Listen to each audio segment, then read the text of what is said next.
Vamos ahora sí a saludar con nuestro primer invitado, el doctor Ramiro Aguilar. Él es analista político, con él vamos a hablar sobre las masacres que se dan y la masacre que hubo justamente el día viernes en la capital de la República. ¿Fue el viernes o el jueves? ¿Cómo está, doctor? Buenos días.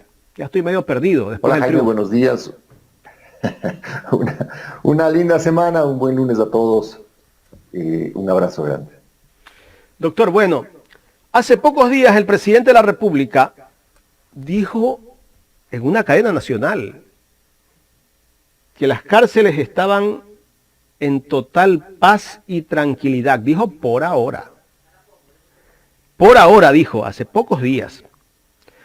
Pero resulta después de hace pocos días, acá en Guayaquil nuevamente se encendieron las alarmas de ciertas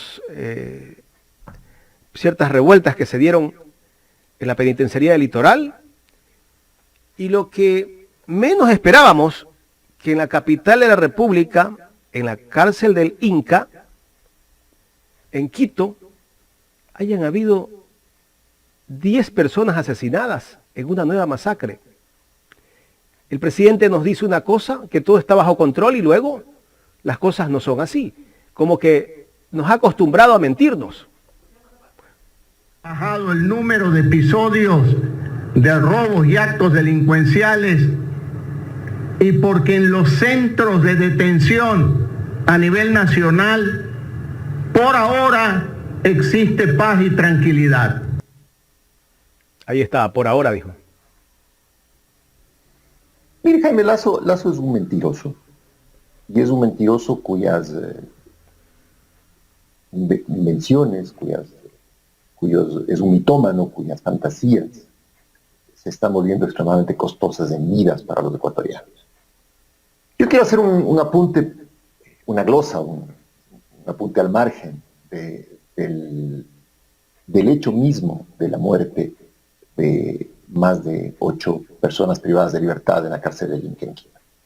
Y es que pocos días antes se fugaron de la penitenciaría del Litoral más de 30 personas relacionadas con la banda de los Choneros. Yo creo que eso es muy, muy grave en sí mismo, pero también demuestra que si yo tuviera que escribir una novela, Jaime, una novela de lo que pasa en el Ecuador, le contaría la historia de un gobierno inepto al cual le engaña todos los días la policía, en el cual hay un acuerdo evidente entre la policía y las autoridades penitenciarias, siempre dentro de mi novela, con la banda de los choneros. Y los choneros evidentemente representan a un cartel de drogas, el que sea. Podemos ponerle el nombre que sea al cartel. Y entonces, en esta novela un poco triste del Ecuador, tendríamos la imagen de una policía que se ha convertido en el brazo armado de un cartel de drogas y que actúa en contubernio con otro brazo armado del cartel de drogas, que es la banda a la que le podemos poner los choneros. Salen estas 20 personas de la penitenciaría Litoral rodeada por... adentro están los funcionarios del Servicio Nacional Penitenciario. El perímetro externo es Policía Nacional y militares. Y fuera de ese perímetro hay un presidente disfrazado anticipándose a las festividades de Año Viejo, disfrazado de... pues le han puesto gorra y chompa de policía. O chompa de Fuerzas Armadas y gorra de policía. Pero ese presidente disfrazado, que siempre dentro de mi novela, que está ido, que no tiene ningún control del país que gobierna, sino de sus 4 paredes del Palacio de Gobierno, de esta ciudad, un país imaginario. Este presidente que está ido miente, y los ciudadanos de este país imaginario pueden parecerse a los ecuatorianos, se han acostumbrado a ver con impavidez la mentira. A ver con impavidez la mentira. Es preocupante lo que está pasando en el Ecuador.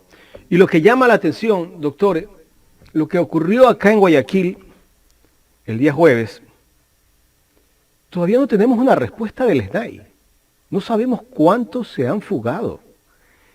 El día viernes, incluso los medios de comunicación, yo les he dicho que son medios oficialistas porque como que sacan solo lo que les conviene, lo que le conviene al gobierno. Yo me imagino que ellos deben de tener algún contacto directo con la presidencia de la República de todo lo que pueden sacar y lo que no pueden sacar. El día jueves, yo esperaba en titulares, pues verlo a don Alfonso dando a conocer lo que había ocurrido en la penitenciaría por la fuga que se dio. Hasta el momento ningún medio de los independientes, entre comillas, difunde lo que deberían difundir, porque ellos sabemos que tienen un contacto directo con la presidencia de la República, doctor. Y no solo eso, Jaime, o sea, no solo el hecho de que encubran la realidad y pongan los focos y las cámaras en otro lado, demostrando una vez más que en el Ecuador existe una prensa canalla, hay que decirla por su nombre, una prensa que vive ahora enchufada en los contratos y en la pauta del gobierno y por eso se acanalló. Pero también hay otra cosa, Jaime, un poco para cerrar la idea. En el Inca no sabemos quién muere. O sea, no sabemos si son infractores de mínima, mediano o máxima gravedad. En la cárcel del Inca suelen estar personas detenidas por pensiones de alimentos, por infracciones menores. Pero ya quiero hacer hincapié en esto, Jaime. Ni pedimos los nombres de los muertos, ni exigimos los nombres de los responsables de las muertes, y nos cerramos los ojos ante la impavidez de la policía, de las Fuerzas Armadas y del propio Servicio Nacional Penitenciario. Y desde luego, esto hace que se libre una guerra en las calles, y no hay noche, Jaime, no existe noche. En el Ecuador, uno no cierre el día de noticias en redes sociales, que son, digamos, las que transparentan el quehacer diario de los ecuatorianos, en que uno no cuente los muertos por sicariato en el Ecuador. Porque la misma guerra que se está librando en las cárceles se libra en las calles. Y porque la guerra es costosa, Jaime.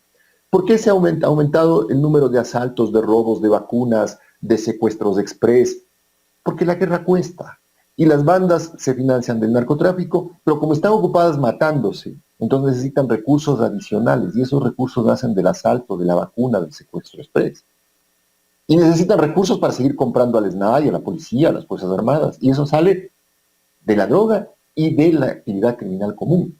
Ese es el círculo vicioso en el que estamos encerrados los ecuatorianos y que no existe forma de que alguien lo vea, porque veo lamentablemente al ministro del Interior extraviado también, como todo el gobierno, en discursos mentirosos. ¿Por qué el ministro del Interior, como buen ex capitán de la policía, debe saber todos los enjuagues de su propia policía? Doctor, el gobierno se tira flores, que es el gobierno que ha capturado más droga en este país. La gran interrogante es, ¿por qué se permite que ingrese esa droga? Sabemos que esa droga no se la produce acá en el Ecuador. Esa droga viene por las fronteras, viene por Colombia, viene por Perú. Pero ¿quiénes son los responsables de cuidar la frontera? Obviamente la fuerza pública. Pero respecto de estas cifras, Jaime, yo quisiera hacerle también una anotación al margen. Es casi una regla de comercio de droga, que se captura la tercera o la cuarta parte de lo que pasa a la frontera, lo que logra comerciarse. Entonces, si en el Ecuador están ilusionados los policías porque están capturando más droga, eso implica que se está traficando por el Ecuador 3 o 4 veces más que nosotros. Y eso dimensiona también el margen del problema que tenemos los ecuatorianos. Que la droga no se produce en el Ecuador, que el país sigue siendo un país de tránsito. Mire, Jaime, ese discurso podía ser válido para el siglo pasado, pero no ahora. También le recuerdo otra noticia que salió hace unas 2 o 3 semanas. Un albanés, narcotraficante perseguido por Interpol, condenado a 13 años en el Ecuador por narcotráfico. Salió de la cárcel porque supuestamente tenía lupus y le pusieron grillete electrónico. Salió de la cárcel, y esto es casi surrealista, bajo 3 identidades, porque no sabían el nombre verdadero. Obviamente el albanés salió de la cárcel, se puso el grillete electrónico para salir y después no volvió a aparecer nunca más. Entonces no solamente es cuestión de que la droga esté entrando al Ecuador, es también el hecho de que carteles internacionales están operando en el Ecuador con la lógica de los carteles internacionales. Y por eso la estructuración de las bandas de sicarios, por eso la presión a los jóvenes también, quiero recalcar en esto, hacer hincapié en esto, la presión a los jóvenes de 12, 13, 14 años para que se vinculen a las bandas y así poderlos usar como sicarios. Y no es culpa de los muchachos, es culpa del medio en el que se están desarrollando esos muchachos. Y están siendo reclutados menores de edad precisamente para reducir la posibilidad de que tengan largas penas de prisión, porque los menores de edad son inimputables. Todo esto, Jaime, vuelvo a repetir, es parte de un país en donde el presidente ni la sospecha, no la entiende, está ido y todavía ilusionado con el hecho de que sus mentiras siguen surtiendo efecto en la opinión pública ecuatoriana, que desde luego está más preocupada en que no le vacunen o pagar las vacunas, en que no le maten o no le asalten, que en ver este ejercicio de fantoche que hace el presidente disfrazándose de militar. Doctor, podemos pensar tal vez que tenemos dos estados aquí en el Ecuador. Hay un estado dentro de otro estado donde está mandando el crimen organizado, el narcotráfico, porque ya vemos que prácticamente hay que pagar impuestos a los extorsionadores. O sea, no solo pagamos impuestos al Estado como Estado, pero hay otros pues que también exigen y si no le pagas te matan. La autoridad que ejerce el gobierno en la calle se llama gobernanza. Es decir, la posibilidad real de hacer cumplir la ley mediante los mecanismos que la propia fuerza de la ley prevé. Eso se llama gobernanza, es decir, mandar en las calles de acuerdo a lo que dice la ley. Ese es el término, gobernanza. Gobernanza. Ok, el gobierno ecuatoriano perdió la gobernanza en las calles. Las calles gobiernan las bandas criminales, gobierna la lógica de cierto e importante grupo policial actuando con lógica de banda criminal. En las calles no hay gobernanza del Estado, no se aplica la ley. Y como usted bien apunta, eso le resulta costoso al ciudadano, no solamente en vidas, no solamente en su seguridad, sino que efectivamente termina pagando un doble impuesto. El impuesto que mantiene a la policía, que le cuesta al Ecuador al año, solo en sueldos y salarios alrededor de 1.100 millones de dólares, o quizá un poco más ya. 1.100 millones de dólares nos cuesta al año a los ecuatorianos los gastos corrientes de la Policía Nacional. Quizá más, habría que ver el presupuesto y la proforma de este año. Pero menos de 1.000 millones imposible. Ok, esos 1.000 millones de dólares son botados a la basura porque los ecuatorianos tienen que pagar a $1 por casa o a $2 por casa para poder estar vacunados y no ser objeto de atentados contra la vida por parte de bandas criminales. Doctor, la semana pasada, aquí a una cuadra de donde nosotros estamos, justo yo pasaba por un restaurante y veo 6 motos de policías, ¿no? Iban a servirse el almuerzo o un desayuno allí. Pero me llamó la atención que un policía tenía que quedarse, como quien dice, custodiando a sus compañeros. Cuidando las motos. Custodiando a sus compañeros por cualquier ataque. ¿A dónde ha llegado este país? Que la policía tenga que cuidarse de los criminales. O sea, eso demuestra que estamos viviendo otros tiempos. Tiempos que nunca, ni en sueño, nosotros lo habíamos pensado, doctor. Sin duda. Este fin de semana el azar me debo encontrarme con un ex juez de la Corte Nacional de Justicia, a calle, y después de los saludos de rigor intercambiamos esta preocupación. Él con sus hijos, muy preocupado porque el país, en sus palabras, el país está mal, pero nos hemos descompuesto mal. Estamos con una ausencia de gobernanza del Estado mal. Y cada uno de nosotros, al salir a la calle, se expone mal, se expone realmente en condiciones muy graves. Pero Jaime, el punto es que esta charla la hemos tenido usted y yo probablemente en los últimos 3 o 4 meses, cuando ha tenido la gentileza de invitarme a su programa, 3 o 4 veces.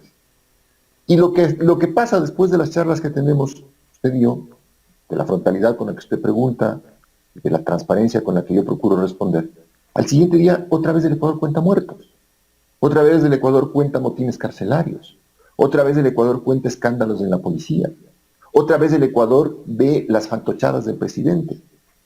Es decir, puede ser que haya ecuatorianos que nos demos cuenta de este gobierno de fantoches, pero lamentablemente seguimos siendo víctimas, todos los ecuatorianos, los que nos damos cuenta y los que no, de este gobierno de fantoches, con una diferencia, que hay periodistas que están lucrando de los fantoches y por eso están felices y poniendo las cámaras y los focos en otro lado. Quizá el periodista conocido como alias Don Alfonso, que ha tenido horario estelar en los noticieros nacionales durante muchos años, tenga que al final de su vida periodística hacer un momento de reflexión, pensar cuánto le costó al país el hecho de que su medio, no solo él, su medio, el medio en que él trabaja, haya puesto las cámaras y los focos en otro lado. Terrible. Doctor, para cerrar el tema de seguridad del país, y me gustaría tocar con usted un poco el tema de lo que ha pasado en la Asamblea, el juicio político al Consejo de Participación Ciudadana y Control Social. El gobierno sigue pensando en que con el porte de armas, incluso el Partido Social Cristiano, se puede solucionar el tema de inseguridad en el país. Pero yo tengo un concepto distinto de esto. Tal vez los delincuentes van a andar con armas, pero ya con un permiso para portarla. Y seguramente vamos a ver, tal vez que se va a incrementar el grado de criminalidad en este país. El gobierno no se preocupa de la parte social. Ellos creen que poniendo leyes más duras se soluciona el problema. Poniendo más policías se soluciona el problema en este país de la inseguridad. Ellos piensan que esa es la solución en este país. Pero ¿qué está haciendo el gobierno o el Estado como Estado para que se atienda a la gente en este momento que no tiene para parar la olla? A ver, primero el tema de la seguridad es un problema policial, es un problema de corrupción de policía y también de Fuerzas Armadas. Y también corrupción de fiscalía y jueces. Le pongo, por ejemplo, el albanés, aquel al que le sustituyeron la medida cautelar. Y cualquier lucha seria del Estado contra el crimen organizado parte del hecho de tener sus propias instituciones en orden. Entonces, el primer reto que tiene el gobierno es depurar la Policía Nacional, depurar Fuerzas Armadas, depurar jueces y depurar fiscales. Porque de lo contrario, cualquier esfuerzo será vano. Es decir, si les compran armas de la policía, probablemente la policía las termine vendiendo al crimen organizado. Si les capacitan a los policías en algún curso especial, probablemente los policías capacitados terminen haciendo lo propio con los miembros de las bandas. Y en ese escenario hay una ausencia total de política criminal en el gobierno de Lazo, de política pública criminal, es decir, de política para retomar la seguridad. Y hay también una ausencia de políticas públicas generales en relación con educación, con salud, con desarrollo, con inversión, con empleo. No hay gobierno, Jaime, no hay gobierno, y esa ausencia de gobierno se ve en todos los sectores. Entonces, claro, los niños de 12, 13 años que sufren deserción escolar, que sus padres han tenido que emigrar, que viven en sectores populares donde la presión de las bandas es muy fuerte y donde no hay una respuesta del Estado para poder integrarlos, van a ser reclutados incluso a la fuerza por las bandas. ¿Cómo evitar eso? Mediante una activa presencia del Estado, no solamente reprimiendo a los jóvenes o aumentando las penas o bajando la edad penal, sino mejorando las condiciones efectivas, socioeconómicas y de empleo, de prestación de servicios públicos en esas áreas que son las de más riesgo. Pero eso lo entendería un gobierno que quiera gobernar, un gobierno que quiere ejercer gobernanza, volviendo al término anterior.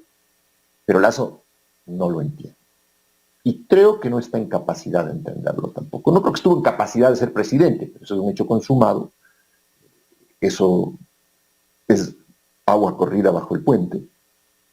Y hoy no está en condiciones de gobernar. Pero tampoco hay un antídoto constitucional.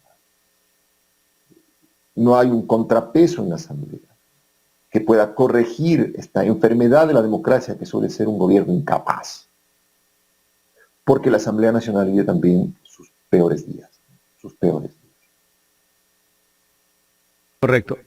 Doctor, vamos al tema del Consejo de Participación Ciudadana, el juicio político. Me gustaría tocar este tema. El viernes fueron censurados los 4 vocales consejeros de mayoría de Participación Ciudadana y lógicamente destituidos. El señor Ulloa ha dicho que esto tendrá consecuencias. Seguramente ellos van a apelar a la ley de acá, a la justicia de acá de nuestro país. Ya hoy han de presentar acciones de protección y seguramente vendrán tal vez esas acciones de protección que pueden fallar a favor de ellos. ¿Qué va a pasar, doctor, si la justicia es utilizada para regresar a estos señores que fueron censurados? A ver, eso puede ocurrir que algún juez de San Borondón, de Yaguachi, de Santa Elena, de Yaguachi, les conceda una acción de protección. Pero esa acción de protección es inejecutable porque es potestad exclusiva de la Asamblea el juzgar políticamente a funcionarios que están sometidos a juicio político. Y la votación de la Asamblea está consumada de tal forma que los señores están cesados en sus cargos y ha hecho bien la Asamblea en cesarlos. Bien.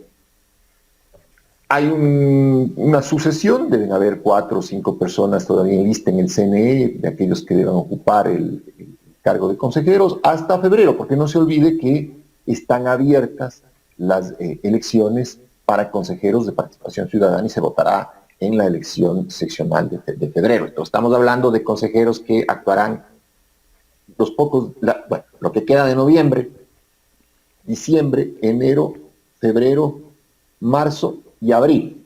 Porque en mayo se posesionan los que son 6 meses, de los cuales desde febrero ya habrá nuevos consejeros electos, nueva realidad política, y noviembre y diciembre son en el Ecuador meses que no son del todo importantes, llamémoslo así.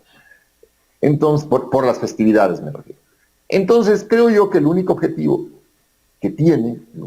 real que tiene este Consejo de Participación Ciudadana es velar por la legalidad del proceso de selección de Contralor, que es un proceso iniciado, que no veo razones para que se nulite, que está sometido a una normativa expresa, buena o mala, pero es una normativa que está en vigencia, y más bien el nuevo Consejo debería fijarse en mantener el proceso de designación de Contralor. Si lo echa abajo, si comienzan a correr de ceros, ya sabremos entonces cuál es el propósito real de tomar el Consejo de Participación Ciudadana. Entonces, creo yo que habrá que esperar cuál es el comportamiento de los nuevos consejeros, pero ha hecho bien la Asamblea en enjuiciar políticamente a estos que se van, porque supongo que estos fueron, recuerde usted, los que entraron con hierbas a limpiar un asiento del Consejo de Participación, hacer una limpia, volviendo la seriedad política del Ecuador asunto de folclore. Claro.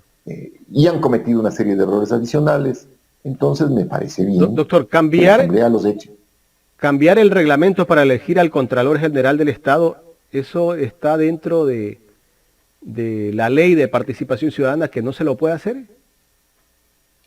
Pero ya lo hicieron, Jaime. O sea, ya lo hicieron.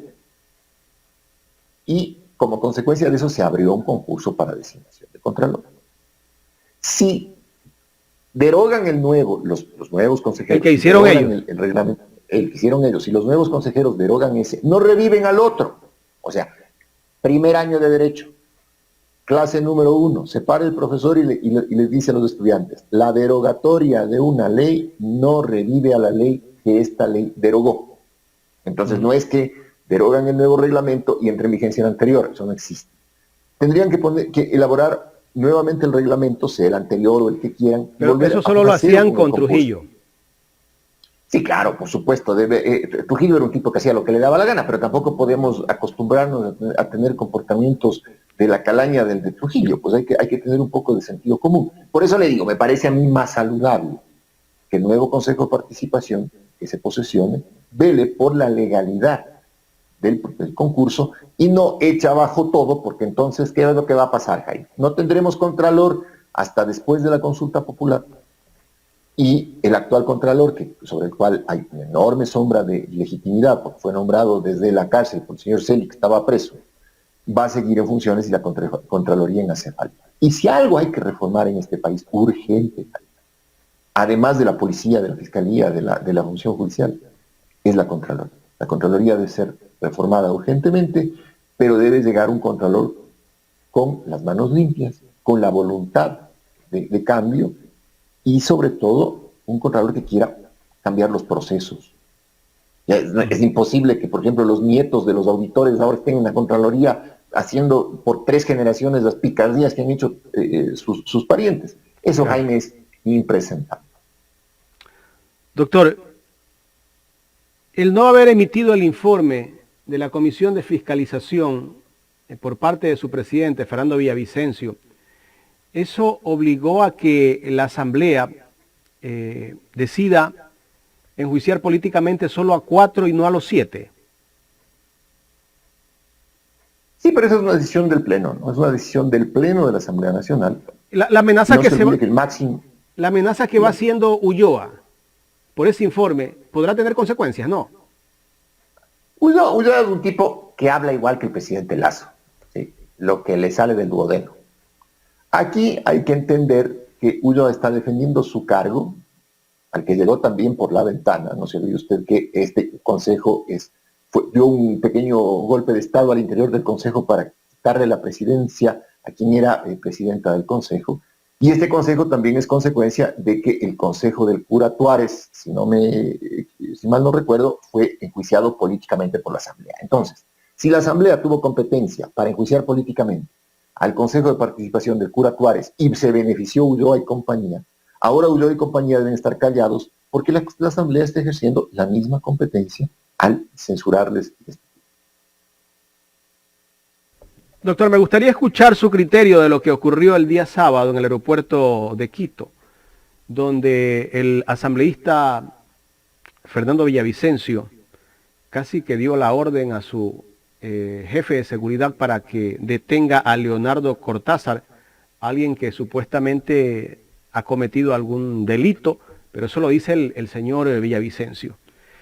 ¿Esto no es un abuso por parte del asambleísta y también por parte de su jefe de seguridad?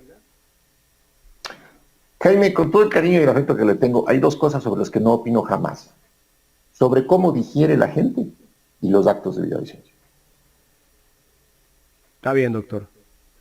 Bueno. Sería ponerme a su nivel, y eso creo que es impresentable. La última que me gustaría tocar, doctor, lo que está pasando en algunos medios que tal vez causamos molestia al gobierno nacional. Radio Pichincha le hackearon su cuenta de YouTube, a JJ le han hackeado también su cuenta de YouTube y a otros medios. Entre esos también estamos nosotros. Hace unos 3 meses nos hackearon la cuenta de Face y sigan intentando hackear porque veo que hasta nos clonan el número al cual nos llegan las claves. Bueno, tantas cosas que estamos viendo en estos últimos días. Y la denuncia que hizo Alexis Moncayo en su programa del día viernes de opinión, donde se ha dado una reunión en la cual participa el presidente de la República, el señor Ordóñez, está también el señor Cobo y alguien más dentro de esa reunión. Y que supuestamente en esa reunión se ordenó hackear algunas cuentas de medios digitales, incluido La Posta, que era parte de la gente del gobierno en algún momento. Lo cual demuestra lo que hemos conversado esta mañana totalmente, mi querido. Son tan ineptos los niatos del gobierno, pero tan patéticamente ineptos, que en vez de investigar a las bandas criminales, en vez de usar los organismos de inteligencia para saber cuáles son los mandos de la policía que están corrompidos, cómo se fugaron los 20 ñatos de los choneros de la penitenciaría del litoral, en vez de usar la inteligencia del Estado para eso, terminan hackeando medios que son críticos del gobierno. Porque un medio tiene con con legitimidad el derecho a ser crítico de un gobierno. Y pierden tiempo y recursos porque Radio Pichincha sigue al aire, ustedes afortunadamente siguen al aire, Jairala sigue al aire, y entonces es un perder tiempo y recursos muy al estilo del coeficiente intelectual de Don Cobo, ¿no? Entonces, Don Cobo le dirá al presidente lo que el presidente quiere oír, y Cobo hará lo que buenamente su coeficiente intelectual le permita hacer. No solamente es eso, Jaime. Quito está lleno de grafitis que tienen la misma letra. A mí no me sorprendería que Cobo coja un spray y vaya a grafitear él mismo, porque ese es el temperamento de un personaje de esa catadura. Pero los grafitis de Quito dicen, le acusan a la Revolución Ciudadana de hacer narcopolítica. Todos los grafitis de Quito. En vez de, y al lado de ese grafiti, en ciertas zonas del Tejar, por ejemplo, en la ciudad de Quito, hay pintadas de los choneros, de los lobos. Entonces, no sé cómo un personaje como Fausto Cobo, en vez de pararse a ver quién pinta el otro grafiti, el de veras, que evidentemente es una guerra urbana que se plasma en territorios donde se expresan grafitis, en paredes, desde donde va el territorio de cada banda, en vez de hacer eso, el inteligentísimo señor Cobo se dedica a hackear medios o estar en reuniones donde se planee el hackeo de medios públicos. Es lo que hemos conversado toda la mañana el día de hoy, Jaime. Es un gobierno que no existe, es un gobierno fantoche, es un gobierno de gente que no está capacitada para gobernar y que no entiende además la gravedad de los problemas. Doctor, pero lo que llama la atención, ¿no?, de todo lo que ellos ahora hacen, ¿no? Ellos predican la libertad de expresión, solo la predican, pero cuando ve que les causa molestia algún medio de comunicación o algún periodista, lo atacan. Si alguien a través de su cuenta de Twitter lo critica y como tiene cierta influencia a través de las redes sociales, van y le hackean la cuenta. Eso hacen. O sea, tienen un doble discurso, ¿no? Hace poco le escuchaba que tenemos una ley de expresión y comunicación. Le han cambiado el nombre a la ley de comunicación. Pero solo la predican nada más, pero en realidad no saben lo que es practicarla. Porque no les interesa, pues, Jaime, no les interesa. ¿Usted cree que a este gobierno le interesan los derechos? No, a este gobierno no le interesan los derechos. A este gobierno lo que le interesa son los negocios. Los negocios que pueda hacer en minería, en banca, en petróleos, en concesiones de puertos, etc. A eso les interesa. Para todo lo demás está Fausto Cobo. Doctor, quiero agradecerle por haber aceptado dialogar con nosotros aquí en Ecuador en Directo. Mi querido Jaime, un abrazo grande. Son tiempos grises. Estoy feliz porque ganó la selección ayer. Siquiera ese momento de topar el cielo es lindo. Fue un partido, desde luego, no exigente, pero nos dio un instante de felicidad muy grande. Que la selección siga así, que el Ecuador disfrute estos momentos de felicidad y que no perdamos el sentido crítico. Si le hackean la cuenta, Jaime, levante el espíritu y siga dando crítica, porque en personas como usted y en medios como los que acaba usted de mencionar está lo poco que le queda al sentido crítico de este país. Un abrazo. Gracias, doctor.